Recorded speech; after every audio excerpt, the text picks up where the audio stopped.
3000 customer নেয় না, কয় গরু খায়।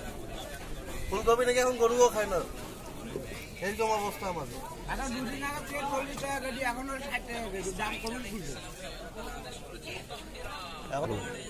আলু হচ্ছে এটা 40 টাকা কেজি, এটা হচ্ছে 50 টাকা কেজি নতুন দেশি আলু। নতুন পেঁয়াজের কেজি 50, কাঁচামরিচের কেজি 60 টাকা। আর এটা আলু হচ্ছে 50 টাকা কেজি পুরান আলু। ফুলকপির পিস 5 টাকা, আর বেগুনের কেজি হচ্ছে 20 টাকা। টমেটোর কেজি 40 টাকা, পাতাকপির পিস 15 টাকা, আর ঢ্যাপ 15 টাকা পিস। আর সিম হচ্ছে 30 টাকা কেজি, দেখুন 30 টাকা কেজি। আর গাজর হচ্ছে 50 টাকা কেজি, শসা 40 টাকা কেজি। বলেন, আগে চেয়ে সবজির দাম মোটামুটি কমে আছে।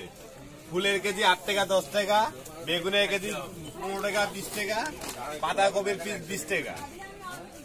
আর আলুর দাম স্বাভাবিকই আছে 40 টাকা কেজি আলু।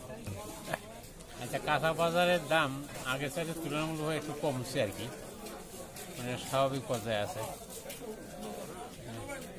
এখন দাম কমাতে আমাদেরকে একটু ভালো লাগছে আর কি, মানে ক্রয় ক্ষমতার মধ্যে আছি আর কি। আমাদের দাম তো অনেকই কমছে এবার। কিছুদিন আগে দাম একটু বেশি ছিল, কয়েকদিনকে তুলনায় আজকে অনেক দাম কম। এখন গতকালকে পেঁয়াজ ছিল 40 টাকা কেজি, আজকে নতুন পেঁয়াজ হচ্ছে আপনার 60 টাকা কেজি উঠছে। এতে কাস্টমার গুলো অনেক কথাবার্তা বলতেছে যে পেঁয়াজের দাম এত বাড়লো হঠাৎ একদিনে কিভাবে। পেঁয়াজের দাম বাড়ার কারণটা কি? পেঁয়াজের আমদানি কম, সেই জন্য পেঁয়াজের দাম বাড়তেছে। যেদিন বাজারে আসে ওই দিন একটু দাম কম, যেদিন আসে না ওই দিন দাম বেশি। আজকে আমদানি কম, এই জন্য আজকে কেজিতে 10 টাকা বেশি।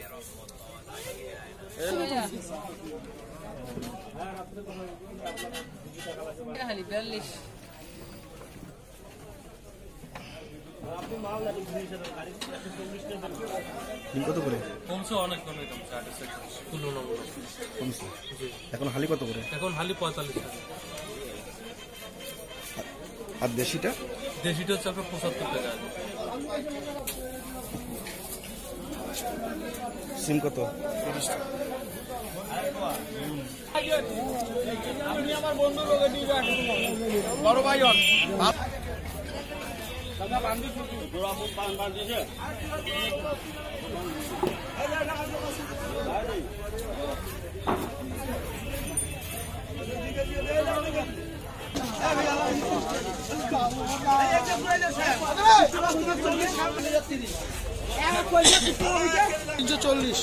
আর দেশিটা?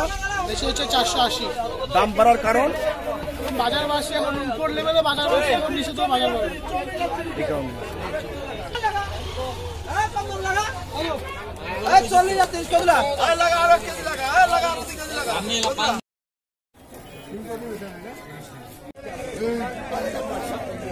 তাদের বর্তমান কৃষিতে মানে প্রকৃতি লস, 5 টাকা 4 টাকা কেজি। আমাদের কৃষির অবস্থা খুব খারাপ।